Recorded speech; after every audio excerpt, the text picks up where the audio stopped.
Ukraine युद्ध पर एक और बड़ी खबर। रूस की मीडिया में एक पोल करवाया गया। इसमें 80% लोगों ने यूक्रेन पर हमले को जायज माना।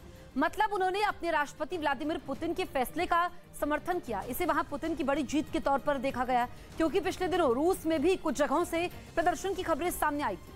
तब दावा किया गया कि ये प्रदर्शनकारी यूक्रेन पर हमले के खिलाफ है, लेकिन अब ताजा पोल में पुतिन के फैसले पर मोहर लगा दी गई है। ये पोल ऐसे समय में आया है जब दुनिया भर में रूस पर कई आर्थिक और दूसरे प्रतिबंध लगाए जा रहे हैं, लेकिन अब पोल में दिखाया गया कि रूस में ज्यादातर लोग पुतिन के साथ हैं। रूसी सेना के लड़ाकू हेलीकॉप्टर ताबड़तोड़ फायरिंग करते हुए यूक्रेन के एयरबेस पर उतर गए। रूस की तरफ से इसका एक वीडियो भी जारी किया गया, जिसमें रूस की सेना का एक लड़ाकू हेलीकॉप्टर आसमान में तेजी से उड़ता दिखाई दिया। इसके बाद अचानक उसने एक के बाद एक कई रॉकेट दाग दिए,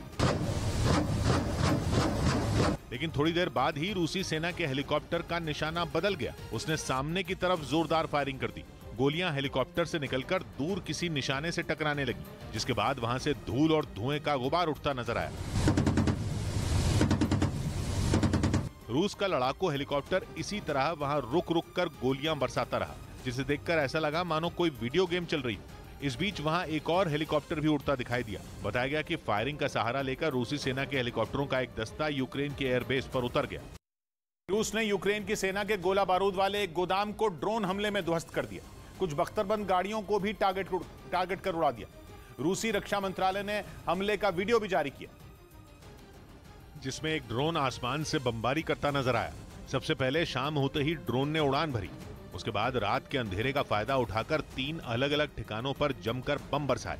रूसी ड्रोन ने हवा में ही अपने टारगेट को लॉक किया और मिसाइलें दागकर हथियारों के गोदामों को तबाह कर दिया। हमले के बाद जोरदार धमाके हुए। रूस ने दावा किया कि इस हमले में न सिर्फ यूक्रेन के गोला बारूद के ठिकानों को उसने ध्वस्त किया, बल्कि कई बख्तरबंद गाड़ियों को भी उड़ा दिया। 23 दिन से जारी जंग के बीच पुतिन की सेना यूक्रेन के अलग अलग शहरों पर मिसाइलों और बमों से हमला कर रही है।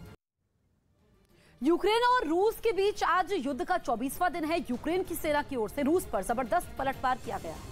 यूक्रेन की सेना ने डोनेट्स्क का एक वीडियो जारी किया, जिसमें दावा किया गया कि यूक्रेन की सेना ने वहां के एक इलाके को विद्रोहियों के कब्जे से छुड़ाने के लिए उसे सुरक्षा दे रहे रूसी सैनिकों के ठिकाने पर बमबारी की, जिसके बाद वहां एक जोरदार धमाका हुआ और फिर उस इलाके से आग की लपटों के साथ ही धुएं का गुबार आसमान की तरफ उठता दिखाई दिया। पश्चिमी यूक्रेन का लवीव शहर मिसाइलों के धमाकों से दहल उठा। बताया गया कि रूस की सेना ने वहां एक एयरपोर्ट को निशाना बनाकर 3 क्रूज मिसाइलें दागी, जिनसे हुए धमाकों के बाद एयरपोर्ट के पास से धुएं का गुबार उठता दिखाई दिया और धुएं का ये गुबार शहर में ऐसा फैला मानो वो उसे निगल जाएगा। देखते ही देखते ऐसा लगने लगा जैसे वहां काले बादल छा गए हों।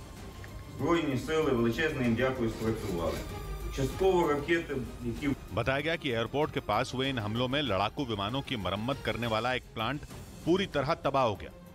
वहीं यूक्रेन की सेना ने दावा किया कि रूस ने काला सागर की ओर से यह मिसाइल हमला किया और बताया गया कि इस हमले के लिए KH-555 क्रूज मिसाइलें दागी गईं।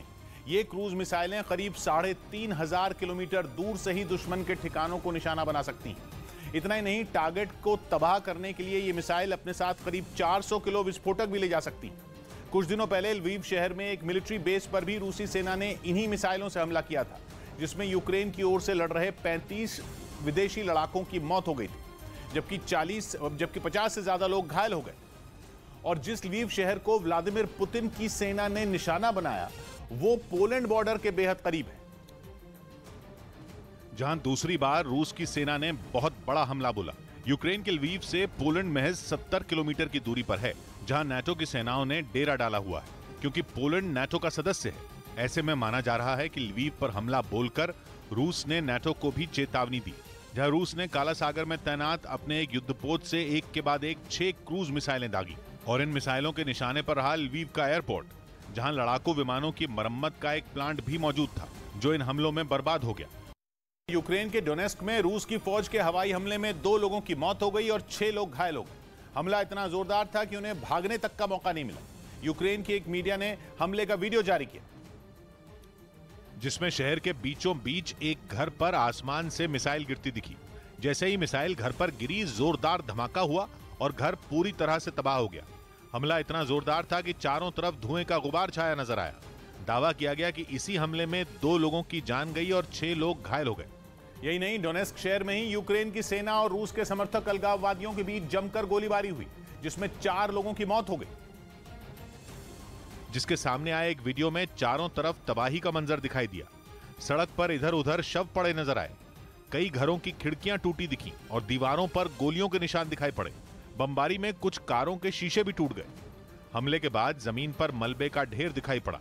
विद्रोहियों और यूक्रेन की फौज के बीच हुई गोलीबारी में आम लोगों को काफी नुकसान हुआ, जिसकी वजह से उनको अपना देश तक छोड़ना पड़ रहा है। मतलब वो पलायन करने के लिए मजबूर हैं।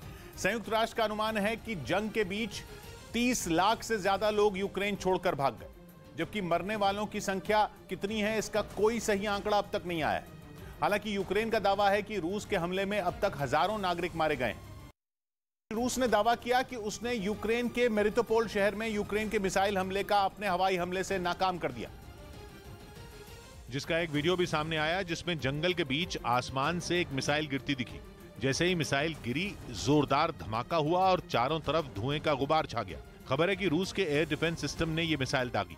रूस के रक्षा मंत्रालय ने दावा किया कि यूक्रेन के सैनिक हमले की तैयारी में थे, लेकिन इससे पहले कि वो हमला कर पाते, रूस की फौज ने अपनी मिसाइल से हमले को नाकाम कर दिया। चेचन नेता रमजान कादिरोव ने अपने टेलीग्राम पेज पर एक वीडियो पोस्ट किया। इस वीडियो में दिखाया गया कि चेचन लड़ाके मारिउपोल में नागरिकों को निकालने में मदद कर रहे हैं। वीडियो में कई सैनिकों को एक जलती हुई इमारत की ऊपरी मंजिलों पर बचाव अभियान चलाते हुए दिखाया गया है। जिस इमारत को निशाना बनाया गया था उसमें आग लगी हुई थी और उसके निचले तले पर कुछ लोग फंसे हुए थे, जिसके बाद इन लड़ाकों ने रेस्क्यू ऑपरेशन चलाया और वहां फंसी महिलाओं और बच्चों को सुरक्षित निकाल लिया। दावा है कि रमजान कादिरोव के चेचन स्पेशल फोर्स को मारिउपोल पर कब्जा करने के लिए तैनात किया गया है।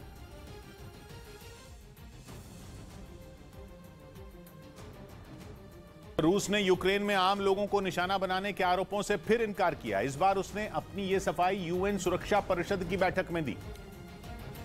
और इसकी वजह रही मारिउपोल इलाके के थिएटर की ये तस्वीर, जहां यूक्रेन ने रूस के हवाई हमले में कई बच्चों और महिलाओं के मारे जाने का दावा किया। इसके बाद यूक्रेन और अमेरिका ने ये मुद्दा न्यूयॉर्क में यूएन सुरक्षा परिषद की बैठक में उठा दिया। Russian word for children was written outside the theater. Russian forces bombed it anyway. America ने थिएटर और अस्पताल में बच्चों को निशाना बनाने का आरोप लगाया, तो अब इन आरोपों पर जवाब देने की बारी रूस की थी। ऐसे में उसने अमेरिका और यूक्रेन को ही कटघरे में खड़ा कर दिया। साथ ही रूस ने बच्चों पर हमले के आरोपों को गलत बताया।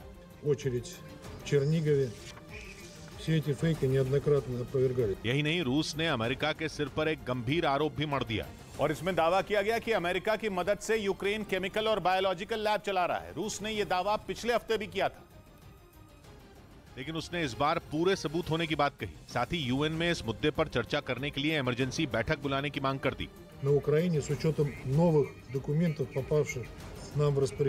हालांकि अमेरिका ने आरोपों को गलत करार दिया और इसे रूस के प्रोपेगेंडा का हिस्सा बताया। Security Council meeting to use this council as a venue for its disinformation. America का दावा है कि रूस अब जैविक हथियारों की बहस छेड़कर यूक्रेन हमले को जायज ठहराने की कोशिश में जुट गया है। यूक्रेन